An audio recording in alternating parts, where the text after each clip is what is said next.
सोचिए, रात के 11 बजे दिल्ली की सुनसान सड़क पर एक अकेली लड़की ऑटो में बैठती है। ड्राइवर थोड़ा अजीब है, रास्ता बदल देता है और अचानक ऑटो एक अंधेरे मोड़ पर रुक जाता है। वहां पहले से 3 लोग उसका इंतजार कर रहे होते हैं, लेकिन तभी कुछ ऐसा होता है जिससे पूरा मामला उल्टा पड़ जाता है, क्योंकि ये लड़की कोई आम लड़की नहीं थी। ये थी एक क्राइम रिपोर्टर जो खुद को शिकार बनाकर शिकारी को फंसाने निकली थी। ये कहानी है नेहा मल्होत्रा की और एक ऐसे गैंग की जो दिल्ली की रातों में लड़कियों को निशाना बना रहा था। 9 मई की रात दिल्ली के साउथ एक्स में एक हाई प्रोफाइल पार्टी चल रही थी। वहां मौजूद थी एक 28 साल की तेज तर्रार पत्रकार नेहा मल्होत्रा, जो अपनी पहचान छुपाकर वहां एक खास मिशन पर आई थी। नेहा पिछले कुछ महीनों से एक सीरियल किडनैपिंग गैंग पर रिपोर्ट बना रही थी। ये गैंग देर रात ऑटो या बाइक के जरिए अकेली लड़कियों को किडनैप करता, फिर उनसे पैसे ऐंठने, ब्लैकमेल और कभी कभी रेप जैसे अपराधों में भी शामिल रहता। अब नेहा ने ठान लिया था, इस गैंग को रंगे हाथ पकड़वाना है, लेकिन इसके लिए उसे खुद ही शिकार बनना होगा। नेहा ने दिल्ली पुलिस की एक स्पेशल टीम के साथ मिलकर एक प्लान तैयार किया। नेहा पार्टी से अकेली लड़की बनकर निकलेगी। उसके पास एक छोटा कैमरा और माइक लगा होगा। एक फर्जी ऑटो ड्राइवर पुलिस का मुखबिर होगा। रास्ते में उस गैंग को नेहा को टारगेट करने दिया जाएगा, लेकिन टीम हर कदम पर नजर रखेगी। रात के 10:55 बजे सब कुछ तैयार था। नेहा सड़क पर निकली, हाई हील्स, ब्लैक ड्रेस और मोबाइल पर फेंक बात करती हुई, जैसे कोई पार्टी से लौट रही हो। और तभी एक पुराना हरा पीला ऑटो आता है और उसके सामने रुकता है। ऑटो ड्राइवर मुस्कुराता है, मैडम कहाँ जाना है? तो नेहा कहती है, महरौली, लेकिन जल्दी चलिएगा। ऑटो चल पड़ता है। रास्ते में ड्राइवर अजीब सवाल करता है, आप रोज इतनी देर से निकलती हैं? अकेली जाती हैं क्या हर बार?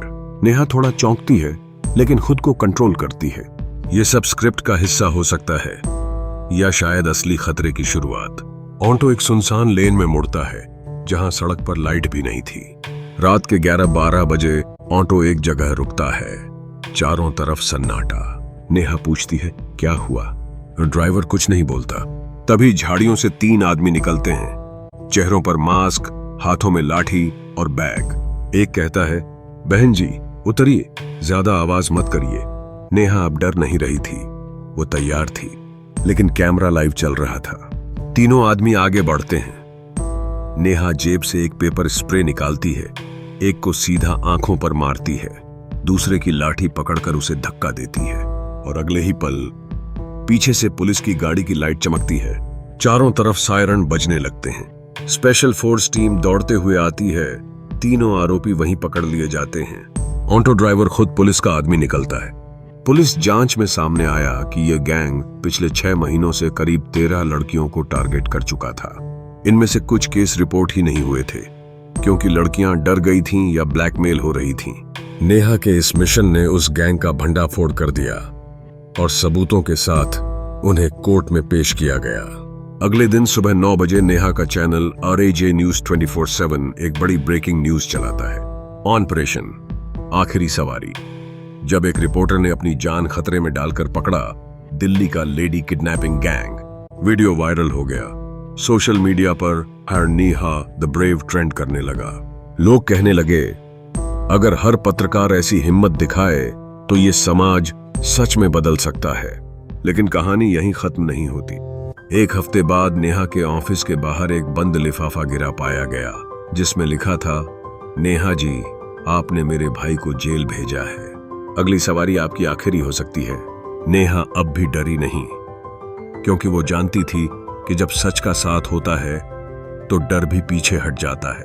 और उसने कैमरे के सामने एक बात कही, अगर अगली सवारी आखिरी भी हो तब भी मैं सच्चाई का पीछा नहीं छोड़ूंगी। क्या आपने कभी किसी ऐसी लड़की को देखा है जो देर रात अकेली घर जा रही हो? क्या आप सिर्फ नजर फेर लेते हैं या कुछ मदद करते हैं? कमेंट में लिखिए।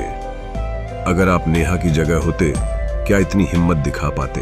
और अगर आपको ये कहानी पसंद आई तो लाइक, शेयर और सब्सक्राइब जरूर करें, ताकि ऐसे और भी सच्चे और सस्पेंसफुल क्राइम स्टोरीज आप तक पहुंचती रहें।